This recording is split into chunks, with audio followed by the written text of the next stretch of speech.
तो हम लोगों ने श्रोडिंगर इक्वेशन के बारे में कल पिछले क्लास में बात की, जिसमें हमने अगर t बराबर 0 पे अपने पास वेव फंक्शन पता हो तो फिर आगे के टाइम पर कैसे वेव फंक्शन निकालते हैं उसका प्रोसेस उस श्रोडिंगर इक्वेशन में से निकल करके आया। और वो प्रोसेस किस प्रकार का था फिर से याद कर लें। सबसे पहले तो जो एनर्जी है, टोटल एनर्जी, हमारे इस केस में जहाँ हम जस्ट एक पार्टिकल के मोशन की बात कर रहे हैं किसी खास फोर्स फील्ड में, तो काइनेटिक एनर्जी है और पोटेंशियल एनर्जी है। उस टोटल एनर्जी, ये जो हमारा फिज़िकली मेजरेबल क्वांटिटी है, उसके लिए हम ऑपरेटर लिखते हैं जिसको हम हैमिल्टनियन कहते हैं। तो सबसे पहला काम है कि जो सिस्टम दिया गया है उसके लिए हैमिल्टनियन लिखें। तो काइनेटिक एनर्जी का तो फिक्स्ड है -h×2 del 2 del x square. Potential energy जैसा फोर्स फील्ड है उसके अनुसार पोटेंशियल एनर्जी बदल सकती है। अगर सिंपल हार्मोनिक मोशन टाइप का रिस्टोरिंग फोर्स है तो आप जानते हैं पोटेंशियल एनर्जी ½ kx² लिखते हैं। ग्रेविटी में अगर हैं तो mgh लिखते हैं। यूनिफॉर्म इलेक्ट्रिक फील्ड में हैं तो उसके अनुसार लिखते हैं। तो जैसा आपका सिस्टम होगा वैसे ही आप पोटेंशियल एनर्जी लिखेंगे और कुल मिलाकर के आपके पास एक हैमिल्टनियन आएगा, h आएगा। ये क्या है? ये है ऑपरेटर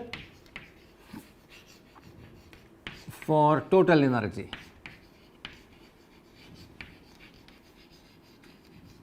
और तब इस ऑपरेटर के आइगन फंक्शंस और आइगन वैल्यूज़ को निकालें। तो उसके लिए उसका इक्वेशन लिखें h psi बराबर E psi। अभी टाइम नहीं है कहीं पे, अभी कहीं टाइम नहीं है। ये जो है वो सीधा हमारे केस के लिए -h×2 del 2 del x square plus Vx, ये है h psi phi लिख लीजिए। आइगन फंक्शंस हैं उनको आप फाई लिख लीजिए बराबर E phi। अभी टाइम कहीं नहीं आया। तो इस इक्वेशन को जब सॉल्व करेंगे, तो बहुत सारे सॉल्यूशंस मिलेंगे, बहुत सारे φx मिलेंगे आपको, अलग अलग किस्म के फंक्शंस मिलेंगे, करस्पॉन्डिंगली अलग अलग एनर्जीज भी उसमें से मिल सकती हैं। तो वो मिला के एक लिस्टिंग और उसमें से एक ऑर्थो नॉर्मल बेसिस तैयार करना जिसको हम लोग φi कहेंगे, φix ऑर्थो नॉर्मल बेसिस। इसके टर्म्स में सारे वेव फंक्शंस लिखे जा सकते हैं और तब t बराबर 0 पर जो वेव फंक्शन आपको दिया गया है, आपको मालूम है कि t बराबर 0 पर ये वेव फंक्शन है, तो उसको फिर इसके टर्म्स में लिखने की कोशिश करेंगे। अगर ये सारे डिस्क्रीट हैं तो ये इस प्रकार से लिखेंगे, इस प्रकार से लिखेंगे, और अगर ये कंटिन्यूअस है तो फिर उसको इस प्रकार से लिखेंगे। तब ये आई नहीं हो करके पहला, दूसरा, तीसरा, चौथा ऐसा नहीं हो करके एक कोई कंटिन्यूअस वेरिएबल होगा जो वैरी करेगा। तो उसको अगर हम लैम्डा कहें तो इसको आप कहेंगे सी लैम्डा, ऐसा। और फिर ये फाई, इसको भी आप एक लैम्डा का ये फंक्शन है तो ऐसा, और फिर यहाँ पर डी लैम्डा और उसका फुल रेंज जितना है वो साई एक्स। और 0 टाइम पर अगर है तो ये भी 0 टाइम पर हुआ, इसको आप 0 टाइम पर ऐसा बता सकते हैं। तो जो दिया हुआ वेव फंक्शन है उसको हम लोग पहले एक्सपैंड कर लें, किसमें? जो हैमिल्टनियन के आइगन फंक्शंस हैं उनमें, वहाँ से जो हमने ऑर्थोनॉर्मल बेसिस बनाया है उसमें एक्सपैंड कर लें। और तब t टाइम पे बहुत आसान है लिखना। अगर ये डिस्क्रीट है तो सीधा सीधा आप करें सी आई, ये 0 टाइम पर है, सी आई एट 0 टाइम e पे power -i/h× capital E I t, इससे मल्टीप्लाई कर दें φix। ये जो कोफिशिएंट बना था 0 टाइम पे, इस कोफिशिएंट में समय के साथ परिवर्तन हो रहा है और वो परिवर्तन ऐसा हो रहा है। ये EI क्या है? ये एनर्जी आइगन वैल्यू है करस्पॉन्डिंग टू ये वाला आइगन फंक्शन। अब इसको सॉल्व करेंगे तो आपको फाई मिलेंगे और फाई के साथ उसके लगे हुए E मिलेंगे। तो इस फाई आई के साथ जो EI है वो यहाँ पे लगाएंगे, बस ये आपका फंक्शन तैयार हो गया। और अगर ये कंटिन्यूअस है तो भी वही काम करना है, टी टाइम पे फंक्शन लिखना है। तो ये जो कांस्टेंट है, कोफिशिएंट है, कंपोनेंट है सी लैम्डा 0, उसको सिर्फ आप मल्टीप्लाई कर दीजिए इसी फैक्टर से minus I by H cross, और अब ई आई नहीं होगा, वो ई जो है वो लैम्डा का फंक्शन होगा, तो ये होगा और टी, और फिर डी लैम्डा, बाकी सब वही का वही, केवल ये कोफिशिएंट जो है वो ऐसा बदल जाएगा। तो ये हमने श्रोडिंगर इक्वेशन को सॉल्व करके और ये प्रोसेस बताया था कि आप कैसे वेव फंक्शन लिख सकते हैं। एक एग्जाम्पल लेते हैं, और पहला एग्जाम्पल है फ्री पार्टिकल। मान लीजिए कोई पोटेंशियल एनर्जी है ही नहीं, एक पार्टिकल है जिस पर कि और कोई फोर्स लग नहीं रहा है, वो पार्टिकल है बस। तो वैसी हालत में उसका अगर वेव फंक्शन हमें लिखना है और पता है हमें t बराबर 0 टाइम के ऊपर और t टाइम पे लिखना है, तो हम क्या क्या करेंगे। तो इस प्रोसेस को दोहराएं। सबसे पहले हैमिल्टोनियन का पता करें। तो यहाँ पोटेंशियल एनर्जी 0 है, फ्री पार्टिकल है, उस पर कोई फोर्स लग ही नहीं रहे, दूसरी चीज़ें उससे के साथ इंटरेक्ट नहीं कर रही हैं। तो हैमिल्टोनियन इसका बन गया minus h cross square by 2m del 2 del x square. यही इतना हैमिल्टोनियन बन गया, Vx 0 है। और अब हम ये आइगन वैल्यू का इक्वेशन लिखें इस पे, तो कैसे लिखेंगे, minus h cross square by 2m delta 2 phi delta x square बराबर ई फाई। ऐसा आप इक्वेशन लिखेंगे, minus h cross square by 2m del 2 phi del x square बराबर ई फाई, और इसको सॉल्व करेंगे।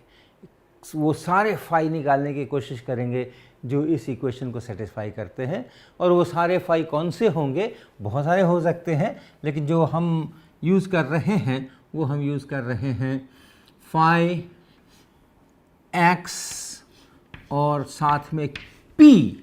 ये कंटिन्यूस वेरिएबल है पी, जो यहाँ लैम्डा है, वो जो लैम्डा है वही लैम्डा है ये, जो कि हम पी के रूप में लिख रहे हैं। और ये है ई पे कांस्टेंट भी लिख लें 1/2 पाई एच क्रॉस, ई पे power I by H cross, और अब यहाँ पे आप लिखेंगे पी एक्स।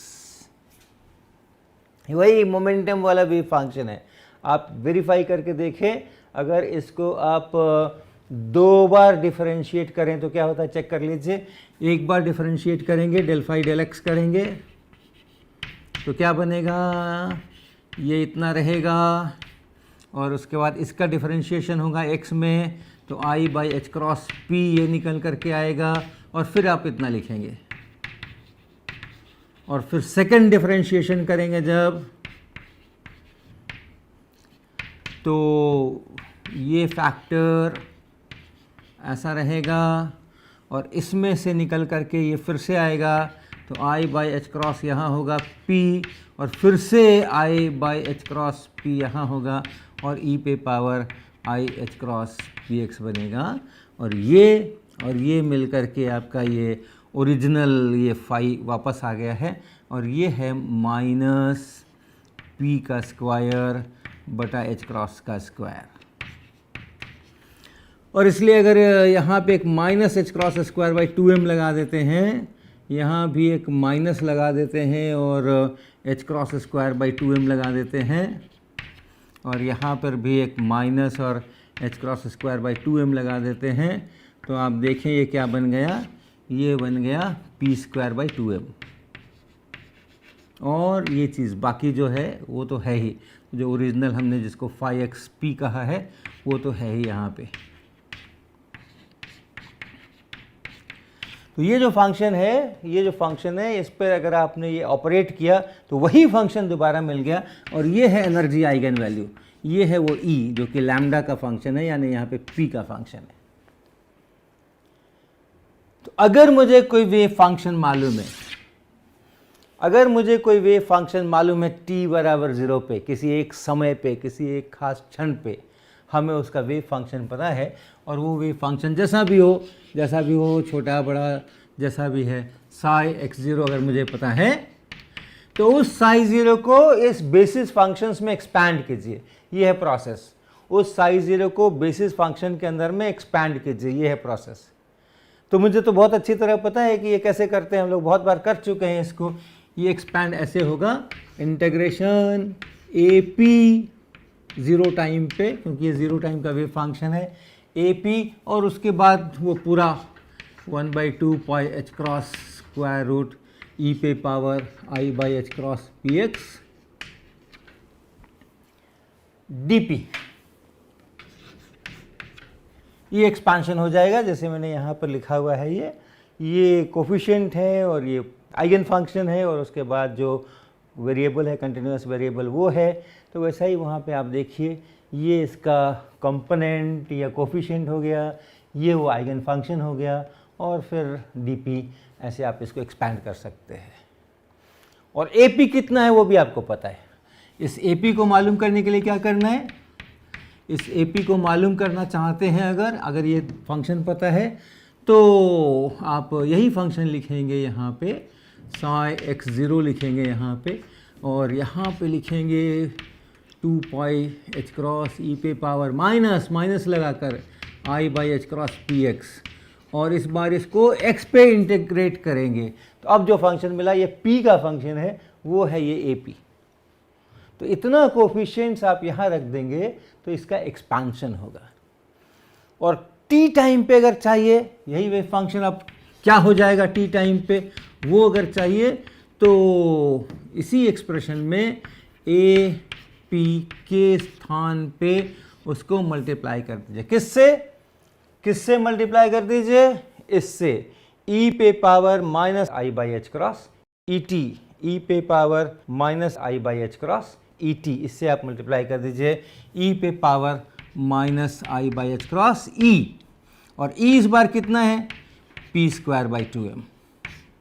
कौन सा e लिखना है, कौन सा कैपिटल e लिखना है, जो वाला आपने यहाँ पर वेव फंक्शन लिखा है, ये जो वेव फंक्शन लिखा है, ये भी वेव फंक्शन यहाँ पर है, फाई और lambda x, phi x lambda p इसके अंदर में शामिल है।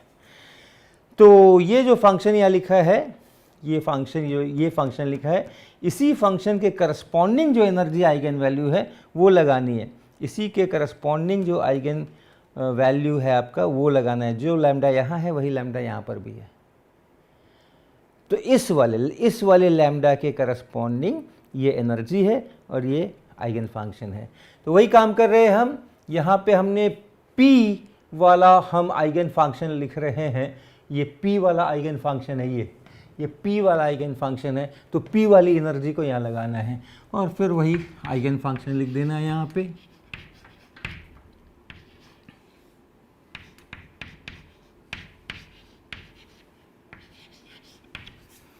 तो ये P0 आपको यहाँ से पता है क्योंकि साई एक्स ज़ीरो दिया हुआ है, और उसके बाद ये सारी चीज़ें हैं, टाइम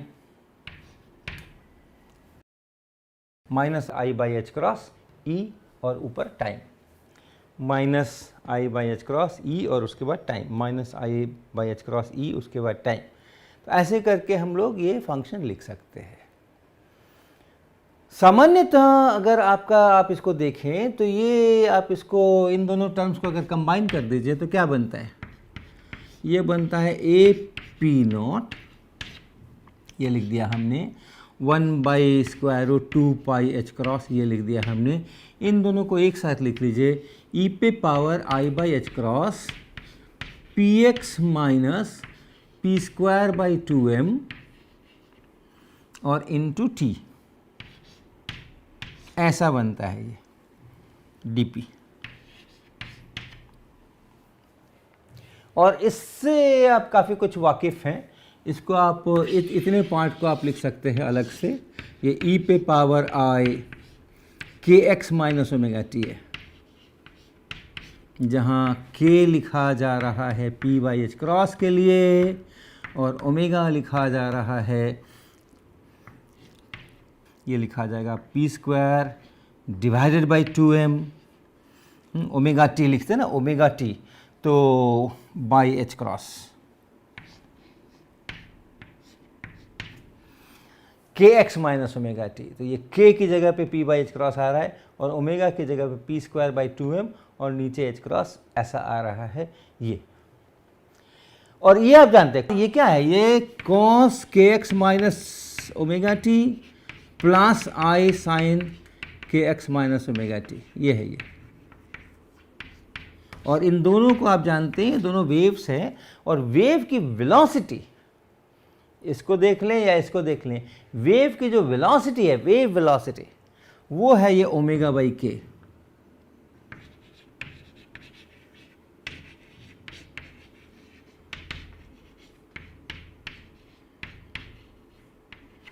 अगर आप यहाँ से k कॉमन ले लें तो x माइनस वी टी होना चाहिए, तो v बराबर है ओमेगा बाई के। और यहाँ इसमें से अगर आप ओमेगा बाई के लिखने की कोशिश कीजिए तो क्या बनता है, देखिए ज़रा, ओमेगा अर्थात P square by 2m h cross, और इसको भाग लगाना है k से, यानी मल्टीप्लाई करना है h क्रॉस बाई p से। h क्रॉस से h क्रॉस आप काट सकते हैं, p से आप एक p यहाँ से काट सकते हैं, और ये बनता है p बाई 2m। इस वेव फंक्शन में बहुत सारे p एक साथ शामिल है। अगर ये वेव फंक्शन है तो उस पार्टिकल का एक डेफिनेट मोमेंटम एक इंस्टेंट पर नहीं है। t समय पे इसके पास बहुत सारे मोमेंटा एक साथ मौजूद हैं, और वही सारे मोमेंटा यहाँ पर शामिल हैं, अलग अलग p, सारे p लिख रहे हैं माइनस इन्फिनिटी से प्लस इन्फिनिटी। और जो कोई खास p वाला कंपोनेंट है वेव का, उस वेव को अगर देखते हैं तो वो वेव p बटा 2m वेलोसिटी से आगे जा रही है, पॉजिटिव x डायरेक्शन में जा रही है। तो हम लोग अमूमन क्लासिकल मैकेनिक्स में p बराबर mv, v बराबर p बाई m, अगर लीनियर मोमेंटम p है, मास है पार्टिकल का m, तो हम कहते हैं कि उसकी जो वेलोसिटी होगी वो p बाई m होगी। यहाँ पर ये वेलोसिटी p बाई 2m है। लेकिन ध्यान रखें, ये जो बहुत सारी वेव्स हैं ये सब मिलकर के पार्टिकल है। ये सारी वेव्स यहाँ सुपरपोज होकर के, इंटीग्रेट होकर के, मिलकर के तब वो पार्टिकल का वेव फंक्शन बनाए। अगर ये है मान लीजिए पार्टिकल का वेव फंक्शन, तो पार्टिकल यहाँ कहीं पर है, इतनी दूर में कहीं पर है। अगर आप उसका प्रोबेबिलिटी ढूंढेंगे यहाँ होने की, यहाँ होने की, यहाँ होने की, यहाँ होने की, तो आपको मिलेगी प्रोबेबिलिटी, यहाँ कहीं पर है वो पार्टिकल। लेकिन इसमें ढेर सारे वेव्स हैं, और हर एक वेव जो है अपने अपने वेलोसिटी के साथ चल रहा है, p बाई 2m, और p अलग अलग है। तो हर एक वेव अलग अलग वेलोसिटी से चल रहा है, और उन सब का सुपरपोजिशन करना है। तो इसलिए वो सुपरपोजिशन जो होगा वो आगे भी बढ़ेगा और उसकी शक्ल भी बदलेगी, क्योंकि सभी एक ही वेलोसिटी से चलते तो शक्ल नहीं बदलती। जिनको सबको हमने जोड़ा है वो यहाँ जोड़ा, सबके सब यहाँ से उठ के वहाँ चले जाए, वहाँ जोड़ते तो भी वही शक्ल आती। लेकिन ऐसा नहीं है, यहाँ पे जो वेव बनी है वो जिन कंपोनेंट वेव्स के अनुसार जोड़ करके बनी है, हर एक कंपोनेंट वेव अलग अलग डिस्टेंस चला है उतने टाइम के अंदर में, क्योंकि सबकी वेलोसिटीज़ अलग अलग है। तो यहाँ जब जोड़ने बैठेंगे तो ऐसी वाली शक्ल नहीं मिलेगी, कुछ दूसरी ही शक्ल मिलेगी। तो क्या उम्मीद करते हैं, पहले अगर जो वेव फंक्शन है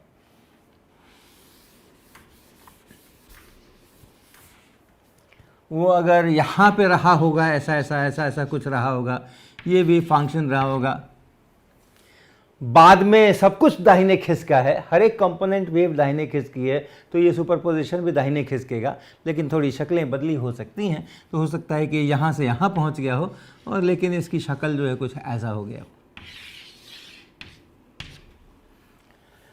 अब पार्टिकल को अगर आप पिक्चर कंसीव कीजिए, तो पार्टिकल आप कहेंगे कि यहाँ कहीं पर था, अब यहाँ कहीं पर आ गया है, तो शायद सेंटर टू सेंटर अगर आप लें तो आप कहेंगे कि पार्टिकल यहाँ से यहाँ पहुँच गया है। और ये जो पार्टिकल यहाँ से यहाँ t समय में पहुँचा है, ये जो वेलोसिटी आप कैलकुलेट करें, इस पूरे ग्रुप के सेंटर का जो पोजीशन है, उससे अगर आप कहें कि ये सेंटर कितनी दूर चला भाई, कितने टाइम में, वो वेलोसिटी बताओ, वो कहलाती है ग्रुप वेलोसिटी। ओके, वो कहलाती है ग्रुप वेलोसिटी। और इस ग्रुप वेलोसिटी को अगर आप इसके लिए एक्सप्रेशन ढूंढें तो उसके लिए थोड़ी सी मैथमेटिक्स है, वो है ये D omega D T, D omega D के। डी ओमेगा डी के कहाँ कैलकुलेट करें? जो एक्सप्रेशन है उससे तो निकाल लें, लेकिन कहाँ पर कैलकुलेट?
कैसे पता करेंगे?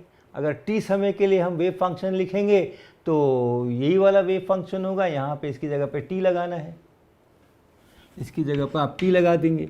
और ये t मिलेगा कैसे? तो ये t ऐसे मिलेगा, a p t जो मिलने वाला है वो ऐसे मिलने वाला है। और जो ये प्रोबेबिलिटी है वो है a p, यानी p किस समय पे? तो ये है t समय पे, स्क्वायर dp। ध्यान है आपको, जब भी कभी हम साई को खोलते थे मोमेंटम वेव फंक्शंस में, ध्यान दीजिए एनर्जी के भी ये आइगन फंक्शंस हैं और ये मोमेंटम के भी आइगन फंक्शन है ना। एनर्जी और मोमेंटम दोनों के आइगन फंक्शन है। इस फंक्शन पे जो फंक्शन हमने लिखे हैं यहाँ पे, ये जो फंक्शन लिखे हैं इसमें अगर हमने एनर्जी का ऑपरेटर लगाया है तो भी मुझे आइगन फंक्शन मिला है, और अगर हम इस पर मोमेंटम का ऑपरेटर लगाते तो भी हमें आइगन फंक्शन ही मिलता है। ये दोनों के आइगन फंक्शन है। और ऐसा तब होता है दो ऑपरेटर्स के कॉमन आइगन फंक्शंस हो जाएं और इतने सारे कॉमन आइगन फंक्शंस हो जाएं कि हम उसमें से बेसिस बना सकें। ये तब होता है जब दोनों के ऑपरेटर एक दूसरे के साथ कम्यूट करते हैं। अभी ये मोमेंटम का और ये एनर्जी का ऑपरेटर कम्यूट करते हैं आपस में, क्योंकि एनर्जी ये है और मोमेंटम का जो ऑपरेटर है वो है minus i h cross del del x. तो आप पहले ये करो या आप पहले ये करो, पहले ये करो या पहले ये करो, आपको 3 बार डिफरेंशिएट करना है। चाहे एक बार करके बोलो कि हमने 2 बार किया या 2 बार करके बोलो कि हमने 1 बार किया, आपको 3 बार डिफरेंशिएट करना है। तो अभी ये P और H ये कम्यूट करते हैं, यानी ये 0 है, PH माइनस HP ये 0 है। और जब भी ऐसा होगा तो आप ऐसे बेसिस फंक्शंस खोज पाएंगे जो P के भी आइगन फंक्शन है, यानी पहले ऑपरेटर के भी आइगन फंक्शन है और दूसरे ऑपरेटर के भी आइगन फंक्शन है। यहां इस प्रश्न पे दोबारा आए, ये प्रोबेबिलिटी कितनी है, APT का मॉड स्क्वायर, और ये है APT इसका मॉड स्क्वायर, अर्थात ये AP0 जो है इसका मॉड स्क्वायर तो आप कर ही ले, क्योंकि ये भी ऐसे करके निकालना है तो ये भी कॉम्प्लेक्स क्वांटिटी ही निकले, तो इसलिए इसको अपने कॉम्प्लेक्स कॉन्जुगेट से मल्टीप्लाई करके और तब स्क्वायर उस मल्टीप्लाई करेंगे तो मॉड स्क्वायर बन जाएगा। इसकी जगह पे देखें, इसका पहले आप कॉम्प्लेक्स कॉन्जुगेट लिखें और फिर इसी से मल्टीप्लाई करें, तो ये होगा e पे power i by H cross P square by 2mt और e पे power minus i by H cross P square by 2mt। Complex conjugate लिख के उसे गुणा करना है, तो इस से गुणा कर दिया किसको, इसके कॉम्प्लेक्स कॉन्जुगेट को। कॉम्प्लेक्स कॉन्जुगेट के लिए क्या करना है, आई की जगह माइनस आई लिखना है, तो इसलिए वो दोनों माइनस मिला करके यहाँ प्लस हो गए। और ये जो है ये 1 हो गया, ये e पे पावर 0 हो गया, ये 1 हो गया, अर्थात ये है मॉड AP0 का स्क्वायर dp। क्या अर्थ निकला, लीनियर मोमेंटम के P से P प्लस dp के बीच होने की प्रोबेबिलिटी जितनी 0 टाइम पर थी उतनी ही t टाइम पर थी, और t कुछ भी ले सकते हैं, यानी ये प्रोबेबिलिटी नहीं बदल रही है। बहुत सारे कंपोनेंट्स हैं इस वेव फंक्शन के अंदर में, लीनियर मोमेंटम डेफिनिट नहीं है, बहुत सारे लीनियर मोमेंटम शामिल है इसके अंदर में, लेकिन जिस वाले लीनियर मोमेंटम की जितनी प्रोबेबिलिटी शुरू में थी उस वाले लीनियर मोमेंटम की उतनी ही प्रोबेबिलिटी बनी रहेगी। ये वेव फंक्शन बदलता रहेगा लेकिन वो प्रोबेबिलिटी नहीं बदलेगी। तो हम कहते हैं कि जो P है लीनियर मोमेंटम है,